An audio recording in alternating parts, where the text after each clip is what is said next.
Welcome back to Speak Candidly. Here's Brandy and Adam. Hi, everybody. Welcome back to Speak Candidly. I am Brandy, and this is Adam. And we speak about anything and everything we want to very candidly. Okay. Great topic today that I know you're super excited for, which would be movies and the movie industry and where everything is going. So we had been talking about the fact that the other night we were watching Groundhog's Day, and I had told you I was thinking during the movie about how it's such a great movie, but I don't think that it would do well today. Yeah, that sparked our a conversation that led to this video. Right. Because I very much agree with you. Like, it's one of my all-time favorite movies. Mm-hmm. It's not something I think that today would succeed in the theaters. Like, I think it would do well on Netflix. Right. But, because it's just a great movie. Right. But if it were in the theaters, I don't know if people would go out and actually see it. Yes. To which I think one of your comments to me had said, you said something along the lines of, you could see people be willing to go to the movie theaters for something action-packed. Yeah. But you can't see people continuing to go for like a romantic rom-com. Right. So, I mean, Star Wars, Marvel, Jason Bourne, right? Like action-packed things where it hits a little different in the theater. I think people are still willing to go to the movies for, but why would I go and watch a rom-com, where I could sit in my living room and it's like it really doesn't give you anything more by being in a theater. It's true. So this all stems because in our lifetime, we have seen the way that we consume this media change drastically, especially in the last, I would say, couple of decades, right? Yeah, in our lifetime, even especially in the last couple of decades, I think it has changed significantly. And there were no streaming services when we were growing up. Right. Everything was movies, HBO, or you'd happen to catch it on, syndicated television with a whole bunch of commercials in between it. That's so true. And today we're seeing a huge, almost possibly, death roll of movie theaters. I think since 2020, I think we've really seen, like you said, that death roll of the industry in that, that medium in that area.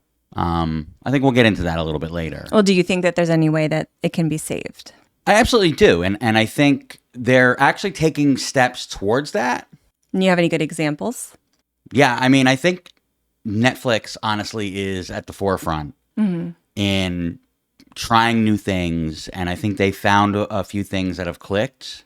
We'll cover that later, but first, let's get into the history of everything. I think that's a great idea. I think that's a wonderful place to kind of, start, because this way we can get people caught up on, how films developed. I'm going to go through and I want to play a little game with you here to see if you know, because between you and I, there's no question as to who is the movie buff. I am a casual movie person. I have certain movies, certain genres that I like. I'm not really a big movie person. Yeah. But there's certain genres and certain franchises that I, really do love. Right. You, on the other hand, are an absolute movie buff and freak. Right. And it's really hard to find movies to watch with you that we haven't seen. That I haven't seen. Well, yes. Yeah. But when we go looking for movies, unless it's a newly released movie, right, there is nothing that is out there that, I'm going through and I'm like, all right, have you seen this? Yes. Have you seen this? Yes. Have you seen this? Yes.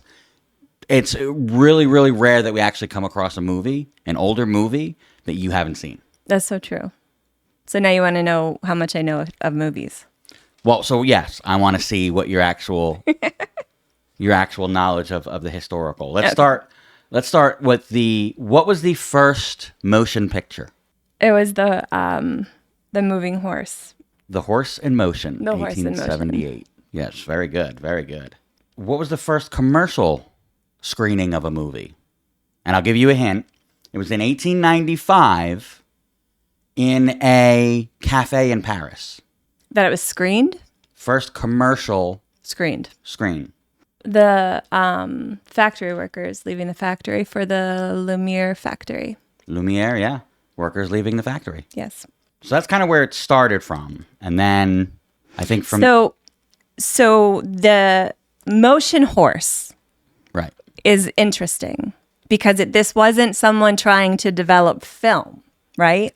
No, this was a bet between two people, including one who was the founder of Stanford University. Mm-hmm. And he was having a debate with, I think, his colleagues as to whether when a horse gallops, is there any point where all four hooves are off the ground? Right. And he said, yes, there are. And many of his colleagues said, no, there's always at least one of the hoofs is always touching the ground. Right. So they hired somebody who was a photographer.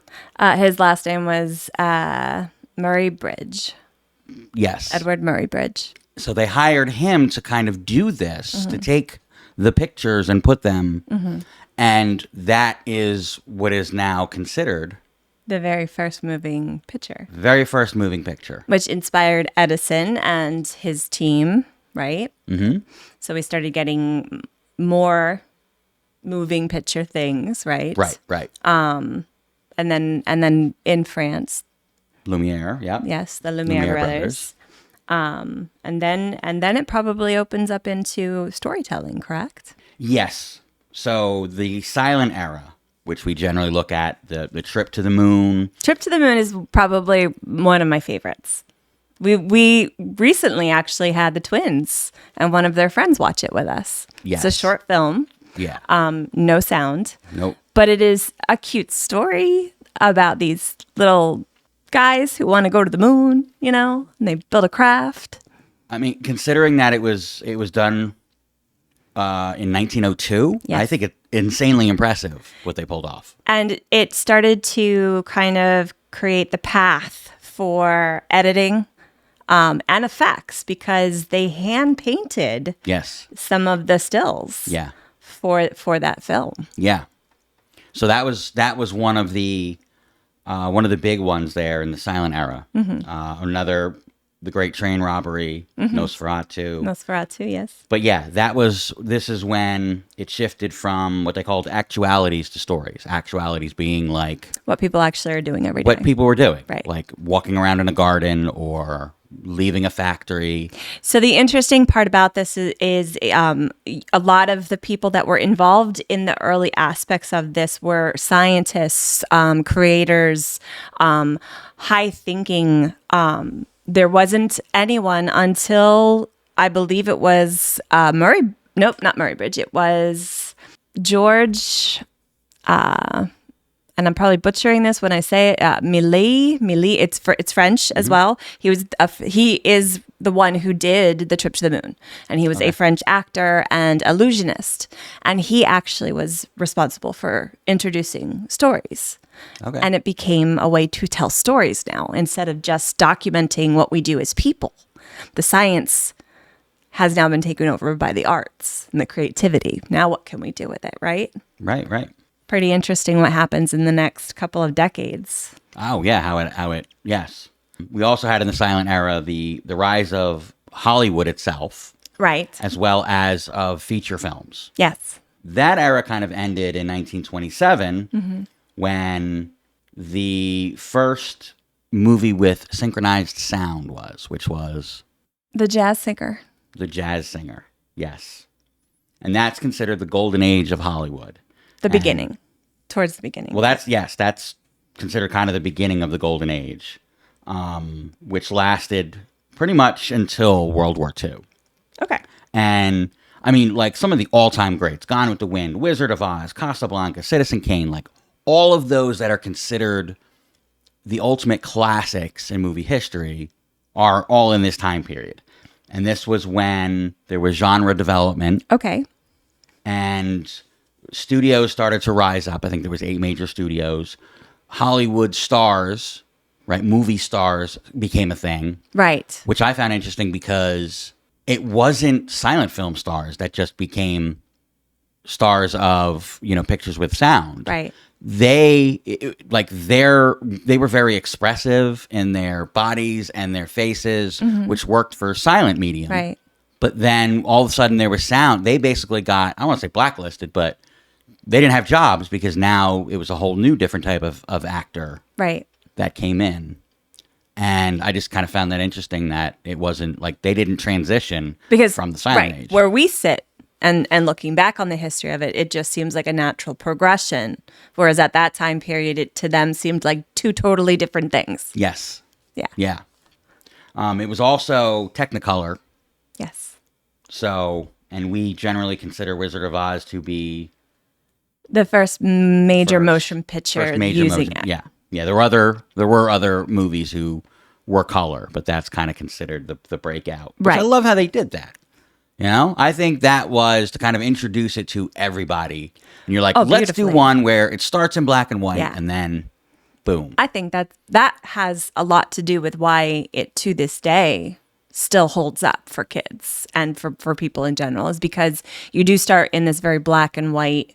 And then the minute that she gets to the other side of the rainbow in this magical land, she opens the door and it's bright, beautiful colors. And I don't know who doesn't kind of get even more excited about that. How fucking cool would it have been to be sitting in a theater and watching that, where you're now excited about motion pictures. Right. This is a new thing and you're excited, but everything you've ever seen has been in black and white. Mm-hmm. And then you go to the theater and then suddenly, partway through the movie, not only does it become color, but with The Wizard of Oz, like it was just an explosion of color. Right. They made sure to have it as ruby red slippers and the Emerald City, right? It was, the colors just popped off the screen. Which and little side note, I don't know if you know this, but in the books for Wizard of Oz, it is not ruby red slippers. That was only done specifically for the movie.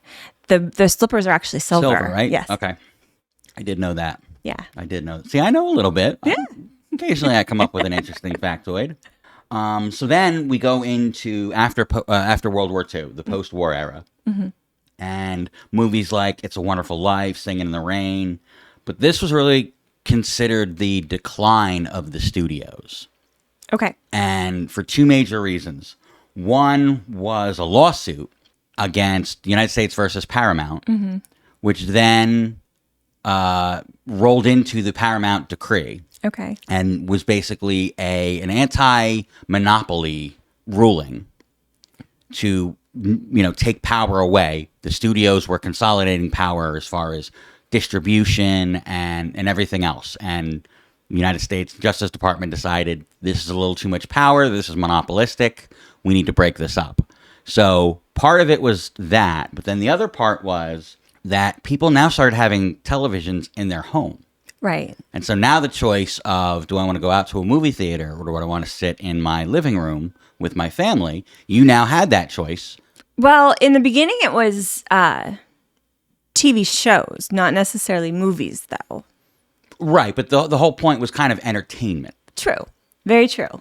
Right. Like you would go out to the movies. That was your big entertainment. Very true. Now Very true. we could be entertained every night just sitting on our couch. Right.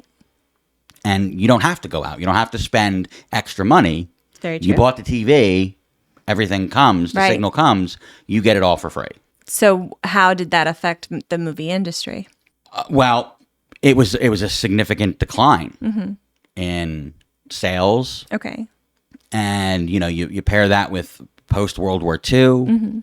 The industry was struggling at that point. Okay.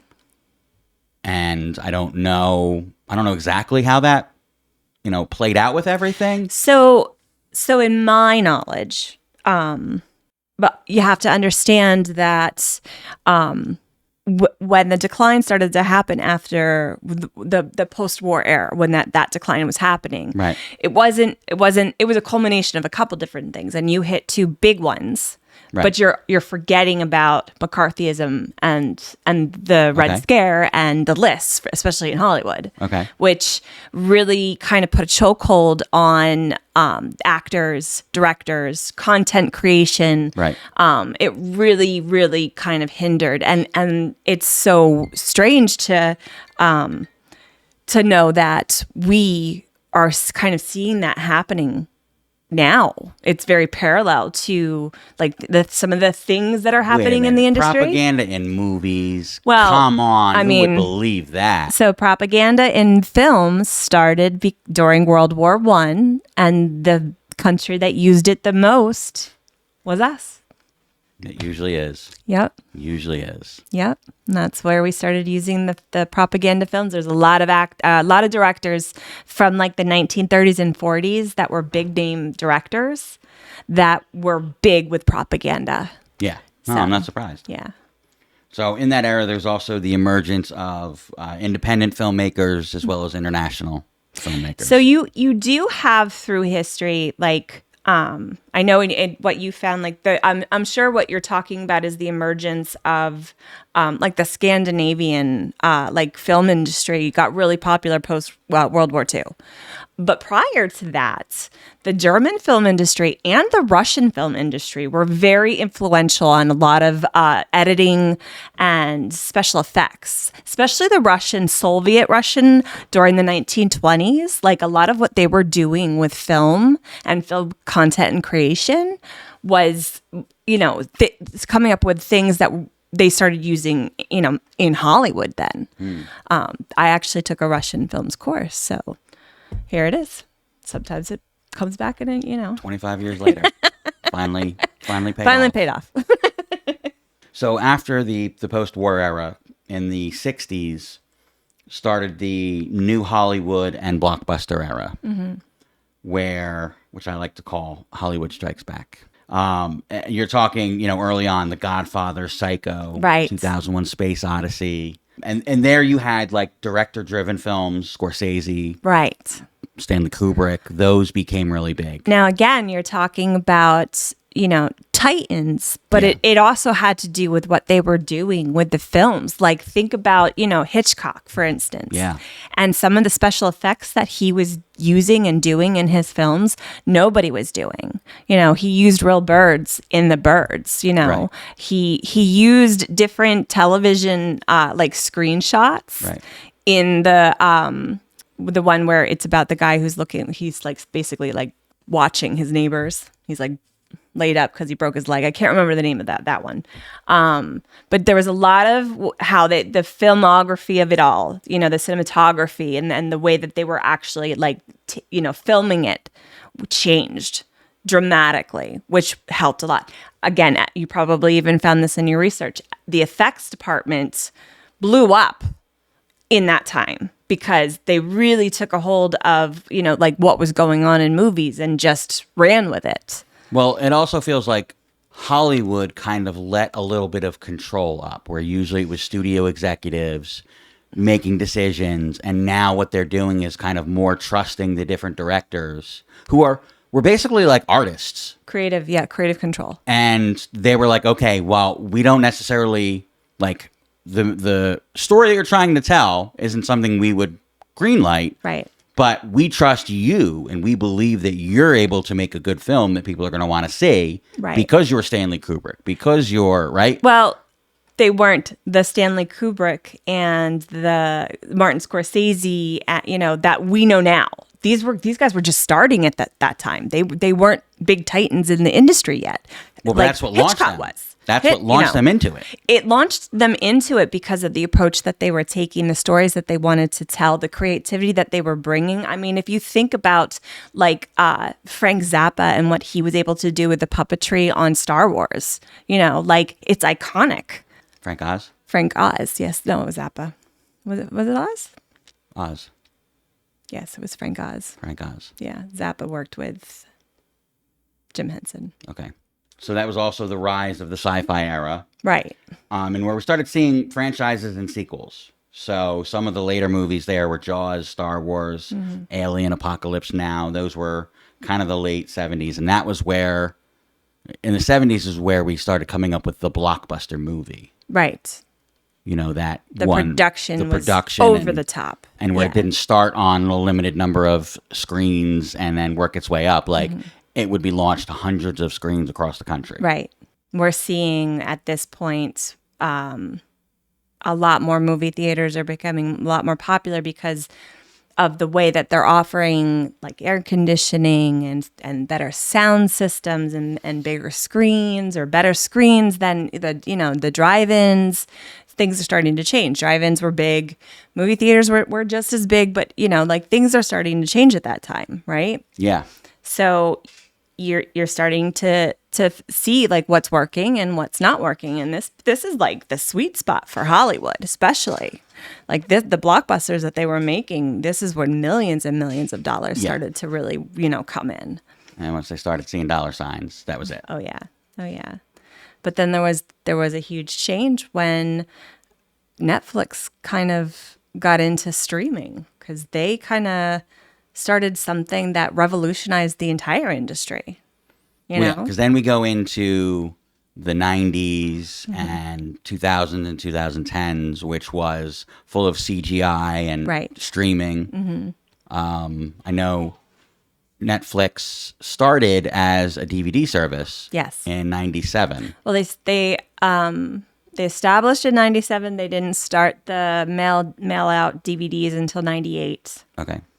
And then early 2000s, it was when they decided to do the streaming service. I thought that was later, like 2007. Like a decade later from when they started. I just said early 2000s. 2007. That's early 2000s to me. That's late 2000s. It's not.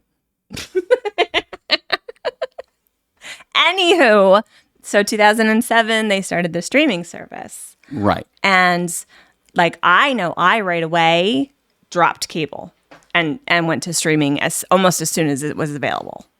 I was like, I'm going to do this. Yeah, I held on to cable for a while simply for sports. Mm-hmm.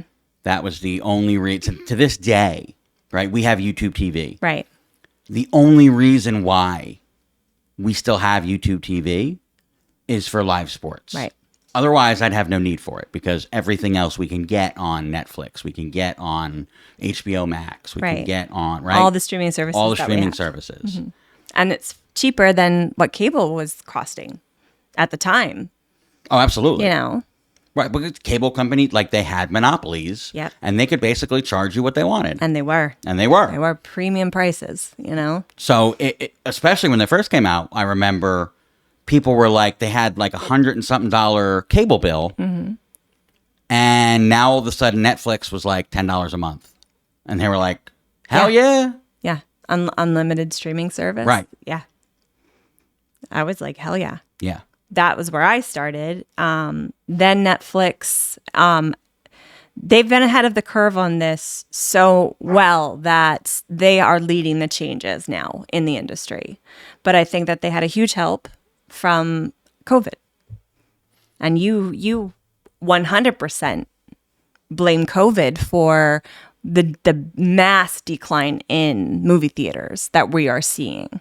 So I think we're in the beginning phase of the next age of movies. And as you mentioned, I think COVID kind of kicked it into gear. Mm-hmm. So for me, 2020 is the hard start of that new era. Yeah. And part of it was because the movie theaters were dying a slow death. Mm-hmm. And they were just losing steam, and everyone was trying to figure out what we can do. Right. But it was slowly declining. And then COVID hit, and all the movie theaters got shut down. Mm-hmm. And now the industry had to adjust how they delivered the content to consumers. Mm-hmm. Because they still had consumers they wanted to reach, and they still had consumer money that they wanted to put in their pockets, mm-hmm. but they couldn't do it through the movie theater. So the streaming services were there, so that's what they tried to leverage mm-hmm. to great success. And I think the problem was when movie theaters opened back up, mm-hmm. nobody wanted to go. Right. Because for years, we've been getting bigger TVs with higher quality, high definition mm-hmm. and cheaper prices. Mm-hmm. And so now everybody's got a big screen TV with HD in their home. Right. And surround sound systems and everything. So now why would I want to go pay, mm-hmm. If I've got a family with kids, why would I want to go pay all that money, over $100 to go to see a movie in the theater? Right. When we could just sit home, rent it for either free or rent it for $20. Yeah. And enjoy it in the comfort of our own home. Yeah. And I think that was, huge. People did not want to go back to the movies, despite the fact that Hollywood really liked that movie money. I think there's a lot of things that play into it.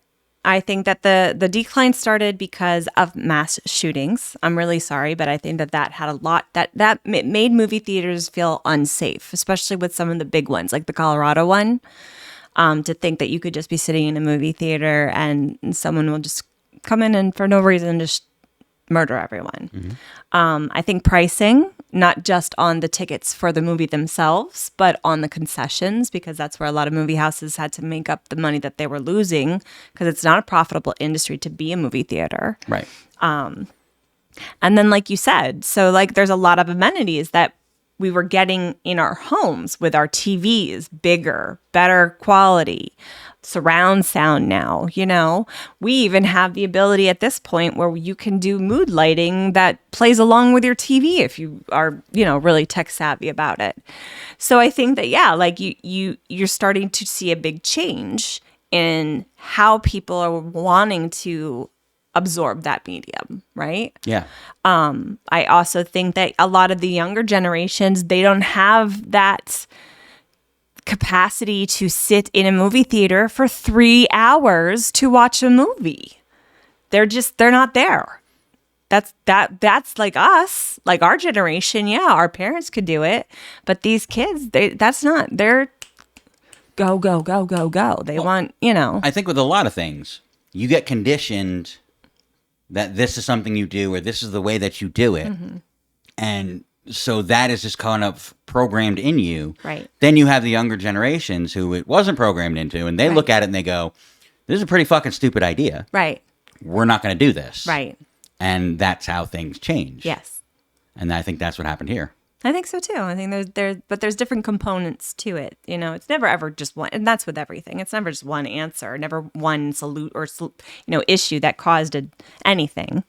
But now, is there a way to save it? Is there a way to change it? I think this is where Stranger Things comes in, because Stranger Things is the biggest phenomenon of the past few years, and we've had a few of them pop up, like Game of Thrones, right? Mm-hmm. A couple of movies or television shows lately have kind of, become the next big thing that everyone... Right. But with Stranger Things, I think Netflix, who, to their credit, they've been at the head of the streaming industry for a long time, and they haven't really settled on anything. They keep trying new things and finding what works. And so I think a lot of the things that they're now doing in this 5th season of Stranger Things nothing is revolutionary. Mm-hmm. But I think when you put them all together, they have tested it out on smaller projects and found what works and what doesn't. Mm-hmm. And that now I think they're trying to put the things that work together with Stranger Things in this last season 5, mm-hmm. which I think is phenomenal. Right. And it took, 3 years for them to do this season? But what they did was they released the first 4 episodes. Now it's an 8-episode season. Mm-hmm. So Netflix is notorious for when a season is ready, they just drop the whole season. They did, yes. That was kind of their shtick, right? Which I love, right? Personally, right. And again, we grew up with the fact that if you had a TV show on, mm-hmm. first of all, you had to be there. You had to remember what night of the week it was. Yeah. You had to be there live, right, because you couldn't replay it. Right. And then you had to wait for the next week. Right. And it was fucking annoying. So I loved for a while, I loved the Netflix model of dropping the whole season and let you binge it as you want to. Mm-hmm. So if you want to watch an episode a day, an episode a week, you can do that. If you want to binge the whole thing in a day or two, you can do that as well. Now, do you know off the top of your head, because I know that I'm not 100% certain of the answer to this. I know that they started doing their own production of shows, TV shows, roughly I think it was 2012, about 5 years after they started the streaming service. Right. Do you know if it was with their own series that they started doing the just bomb dropping yes. seasons? Well, it was both, because they would get series, other series that right. they didn't produce, right. that they would just kind of put it all in. Okay. But then, yes, when they started releasing their own series. But they did the other ones with, like, they would get it if they would get licensed for a series. Yeah. They would put out the previous season all at once. So Well, they were always like a season behind. Of active shows. Yes. But remember, they also would get just regular shows that some of them were already off the air. Right.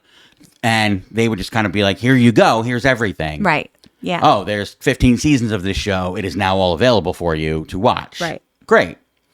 But this was the first time where they had control over the releasing of it. It was the first time that the things were not seen outside of Netflix first. Yeah. And so that's when they still decided they were going to drop the whole season at once. Mm-hmm. And which was great because, again, you could binge it. But it also kind of sucked. You know, you got a job and you can't just, binge a whole season of something sometimes. Right. And now you're seeing spoilers on the internet and, you're hearing it. So while I loved the dropping of a full season, it had some drawbacks. I would also like to know on a psychological level how that dopamine crash because now not only did you just binge an entire season, so your dopamine is probably super, super high, right? This is why you binged it. Now you drop off because you've just ended it. And you also have to wait probably like a whole other year for the next season to be completely dropped all at once. So I'm wondering if that was causing like a psychological thing where people were over time less satisfied with that model. And that's why they ended up changing it, like for Stranger Things, where they're dropping it kind of differently, where it's not the entire season. It's an interesting theory. I'm going to guess no. Mm-hmm. And the reason is because we're an ADHD society. Right. And we just move on to the next thing. Okay.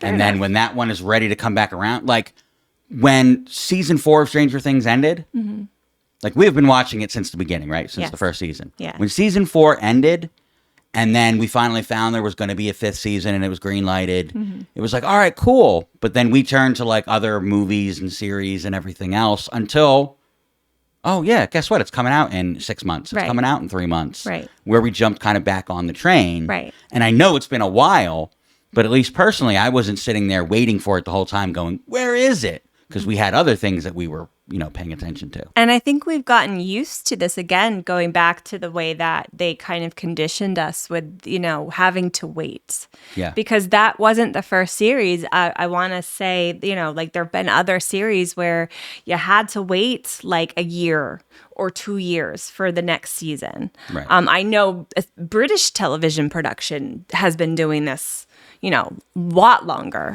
Sherlock, which also premieres on Netflix. Yeah. It was every other year, with a great show, but you had to wait. So I think that because you were already conditioned, it wasn't as bad. Do you know what I mean? You know what else I love that the Brits do that we don't? First of all, they don't have a show go for like 15 seasons.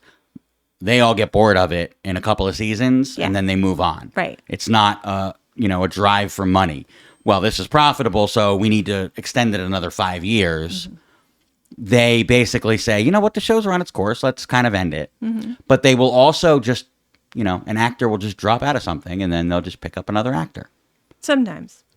And we don't accept that as well. When we see somebody that was not in the last one, we're not always really good. We either make a big deal of it, like Bond. Right. We've picked a new Bond, right?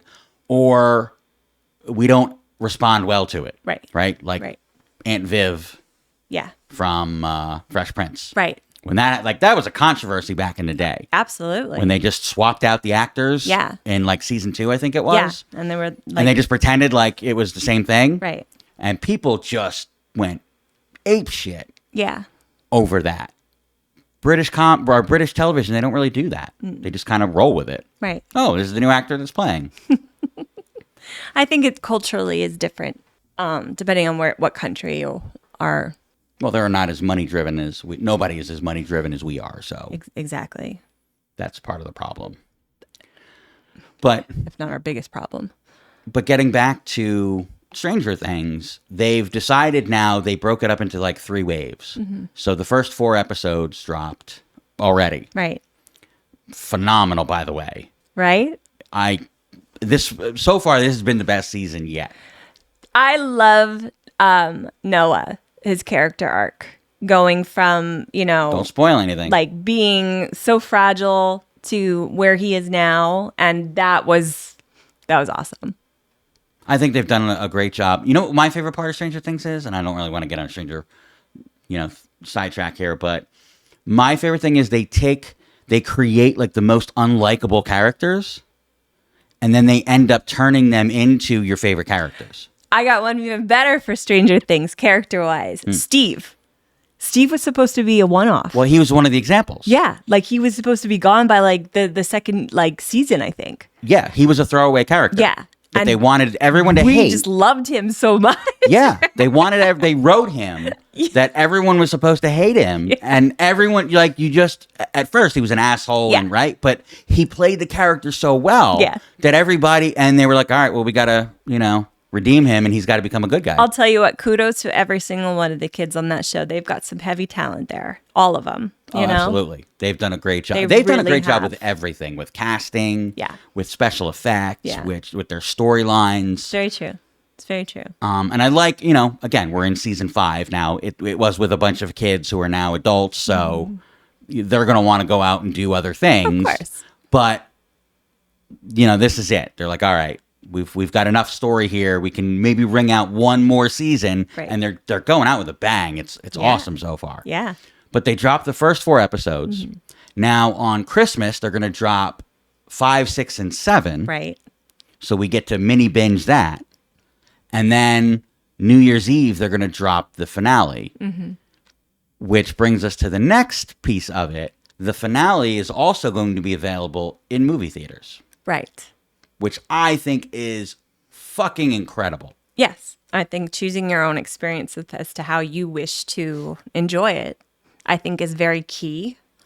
I also think that it would be really smart for movie houses to start to move into where they have been, into like little niche, get better food in there, better seating. You have recliners now, like you have sometimes places have wait staff or you can get alcoholic beverages. Like they have to start thinking about how to make it a better experience than the home experience now, because that's their competition, right?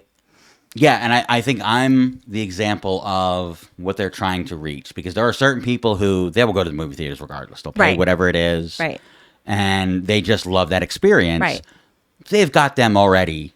They're not looking for them. They're looking to get my ass off of the couch and into the theater. And that's a hard thing to do. Right. And yet they're accomplishing that here with this, because I'm excited, and it was my idea even. Oh my God. Yeah. How many times have I said, hey, you want to go watch this movie in the movie theater? No. No. And you were like, let's go see this in the movie theater. I'm like, Yeah. Yeah. I think this is a brilliant idea, because they've been building it up. And this is, first of all, a movie that deserves to be in a theater, right? You can watch it at home if you want to, if you choose to.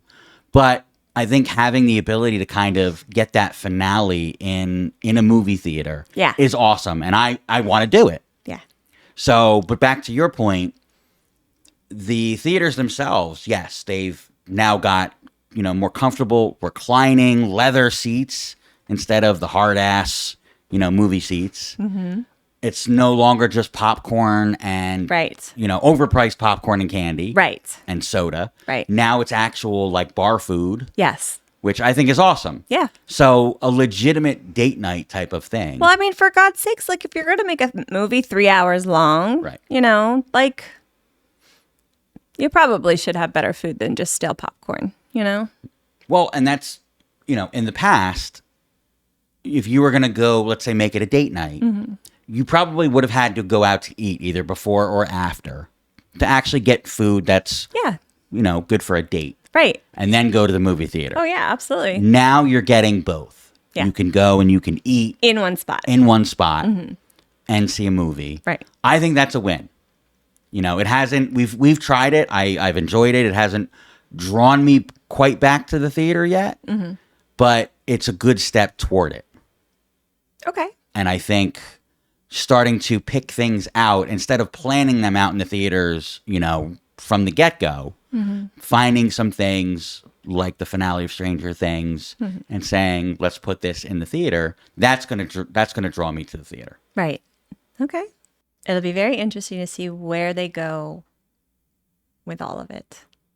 Because I don't see it like going away, but obviously it's changing. But that's not a bad thing. What do you think they could do? Well, I think for attention span purposes, you either start having to make the movies shorter, or you break them up into series, like a mini series, and you maybe do what Netflix is doing. You know. You want to talk about psychological phenomena? What happens specifically with Americans, because we're our own breed. But the fact that we complain that a movie is 2.5 hours, but yet you give us a television show that has like 16 episodes, an hour long each, and we will binge like half of it in one day. Right. That's mind-boggling to me, because I mean, it is, but it isn't. I get it because I'm part of that. Exactly. Like, it's funny to me that you are the one, like, I feel like this should be coming out of my mouth instead of your mouth, because I'm always like, let's watch a movie. And you're like, nah, I'm not really interested in a movie, but then we'll, for 5 hours, watch a show. Well, I get it because we can stop when we want to. Yeah. And we can But you can stop a movie whenever you want to. No. Once you start a movie, you got to finish that thing through. Okay. We are Gen Xers, and we don't quit. We were raised and told you don't quit anything. Yeah, but even when they showed us movies at school, they had to do it over a couple of days. But that was planned that way. When you read a book, you don't sit down and read it cover to cover if it's like, ridiculously long. It's different, though. I think it's our mentality that needs to change with movies. Well, it is. It is. But it is a psychological thing that people are, the longer a movie gets, the more they say, I don't know if I really want to watch this, but they will absolutely binge a TV show. Exactly. For twice as long as what that movie was. Yeah. But I think it's because you can stop at each episode and you can say, all right, this is my cutoff point. Now I'm gonna, no, you don't think so? I mean, I'm maybe that's what it doesn't make sense to me. It doesn't make any sense to me. Well, I know that it's strange for you to hear that from me, because I do feel that way, but also how I think. I don't expect other people to think. That's the thing with me. It's hard for me to understand because, like I said, you can just pause the movie or quitter. You're gonna finish it. You're just not finishing it in that moment, kind of like a series or a book or. No, I will not finish it then. Okay. I have now abandoned it. I am ashamed. Okay. I can never return to that movie ever again. Weird. So what else do you think they could do to kind of draw us back into theaters?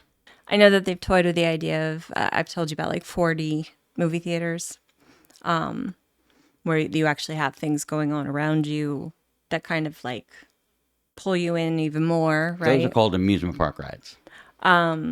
3D movies have been around since, I want to say, like maybe the 40s and 50s. 3D? Mm-hmm. Do you like 3D movies? Depends. Yeah, actually, no, I should say yes. Because I don't think that there's ever been a 3D movie that I didn't enjoy. One of the first 3D movies was a Vincent Price 3D movie. I think it was The House of Wax, actually. And there's different things that they did, like in the movie. Yeah. To, really make it stand out. And they've done a really good job improving that technology. Oh, absolutely. Now the whole thing really, before it was kind of like a gimmicky thing. Yeah. Couple of scenes within there, they would have something that really popped out and kind of catch you. Now it feels like the whole movie is more 3D. Yeah. Which I think is an improvement. Definitely. It's very fun to go see a 3D movie in the movie theater, especially on the big screen. And, we didn't even get into IMAX and how that's, revolutionized things for the screen and for the sound. And do you like IMAX movies? Oh, absolutely. Yeah. I grew up going to museums and going to the IMAX, theaters in the museums for like a lot of the stuff. And that to me was amazing. The first IMAX movie theater I ever went to was in Reading to go see The Watchmen. Okay. So. Okay. That was really cool. That's a cool experience as well. Yeah. But I would like to see that more of a standardized thing. I think it will be. Right now it's a specialty. Yeah. And, certain theaters are like full IMAX theaters, which I've still never been to one of those. No, I went to a full Yeah. IMAX theater to see The Watchmen. Yeah, I've never been to one. Okay. So, but I've been to like the local theaters, which they will retrofit like IMAX into one of their one of their theaters, yeah. and it's like it's a half IMAX. It's not Right. the full IMAX experience. Right. Which it's still cool. It's still a much better experience than a regular movie. Yes. But it's not, like I said, I haven't experienced that real IMAX, so Okay. I'd like to do that one day. But again, I think the theaters should be more built like that as a standard. Yeah. Now the next piece is kind of within the movies themselves and the technology, specifically with CGI and AI. These have been things that have, been working their way into the movie industry and been very controversial, but I don't think they're going away anytime soon, and we're probably going to get more of it. I do know that there's major backlash with the AI because they've created an AI actor.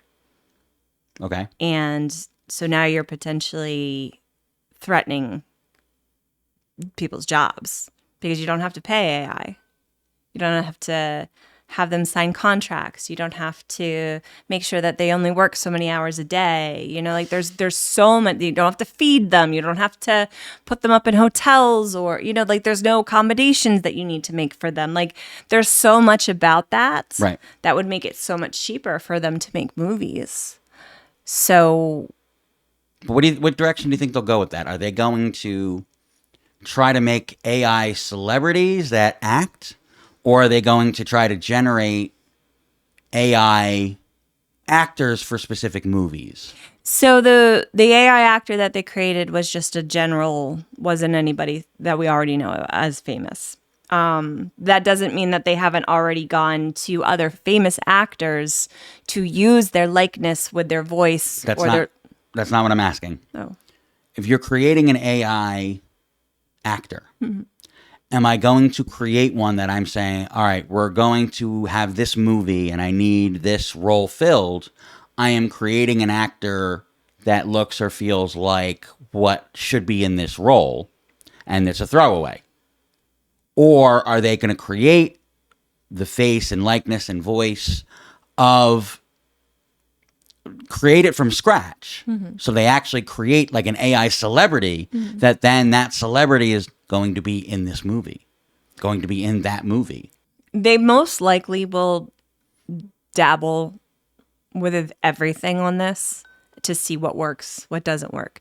Do you create an actor that you can use over and over and over again and it just becomes like a virtual movie star? Right. Do you create a character specific for a certain role in a certain movie and that's the only thing that they have actually done? I think, it's going to depend on the type of litigation that happens between the studios and the actors themselves and the unions for the actors. I think that there's a lot of pushback now. I don't see that going away anytime soon. They're going to want to protect the human actor, and the human rights. We know for a fact that American corporations are notorious for screwing over people, profit first. So does that mean that this industry will go the same way? Yes, I can answer that for you. Yes. Wherever there's a dollar that they can chase, Yeah. they will absolutely chase it. And they are less concerned about people's welfare and are people being supported and getting what they need. And just bottom line, what is going to make us the most money possible? There's your answer. Mm-hmm. Do you stop with, where you say, okay, well, you need a starring cast of humans, but everybody else surrounding them in the movies can be AI generated. We already do CGI, right? If you need 100,000 soldiers in a scene, Right. you're no longer trying to cast the role, Right. of extras and, now it is CGI where we just kind of put them all in. Right. What if you start creating secondary characters Well, I think they've been doing that. You know what I mean? from AI? No, not from AI. Oh, yeah. CGI, yeah. Right. So I don't see that stopping anytime soon, as long as it doesn't necessarily affect the people already in the industry. I think as long as it doesn't affect their bottom line, and I think you won't see it become a problem, but you're going to see a lot of litigation around it to make sure that we protect the people. What is your thought on real actors that they will now portray with CGI? I think as long as the actor has given consent, then there's nothing wrong with it. That's where I am too. And my mind always goes to the Star Wars example, where Rogue One was a movie that they had Peter Cushing, who had passed away well before that movie. That kind of felt a little weird because, like, Peter Cushing couldn't consent to his likeness being used. I'm sure they got permission from the family. Somebody. And compensated them. Right, yeah.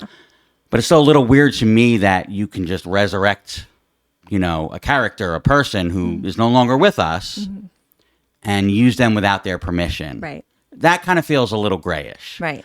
But then they did with Carrie Fisher and Princess Leia, who she was around at that time in order to, they got her permission to use her likeness. Great. And I thought the movie, that's a phenomenal movie, by the way, Rogue One. So I thought it absolutely worked. It gave you the nostalgia. They used it again with Luke Skywalker in The Mandalorian, right? I think that's awesome that they can bring these characters back, de-age them, and make them look like they did, years or decades ago. I think that's awesome, but as long as you have the permission and approval of the actors. Yeah, again, as long as we're protecting people. Yeah. What about, though, because with AI, you're starting to see where what would take a studio potentially weeks or months and millions of dollars to generate special effects, you can now just ask AI, and within a matter of minutes or hours, you can have it create the special effects that you need for pennies on the dollar of what it would cost you to have an actual studio do it. So where do we go with that? It'll be interesting to see where they take it. There's a lot of avenues that they're already exploring. Yeah. I'm excited to see how this develops and where they take it. I think they're moving in the right direction. I think there's going to be a lot of changes. I think a lot of people are going to be upset about a lot of things. Ultimately, when the dust settles, I think let's see where we are. I still have a lot of questions about everything, but I feel good about the direction of where things are going a little more. So I'll be interested to see, how much all of that works out. Yeah. Well, thank you everybody for joining us today. Please like, comment, and subscribe. You can find our podcast on Podbean, YouTube, Spotify, Apple, Amazon, and as always,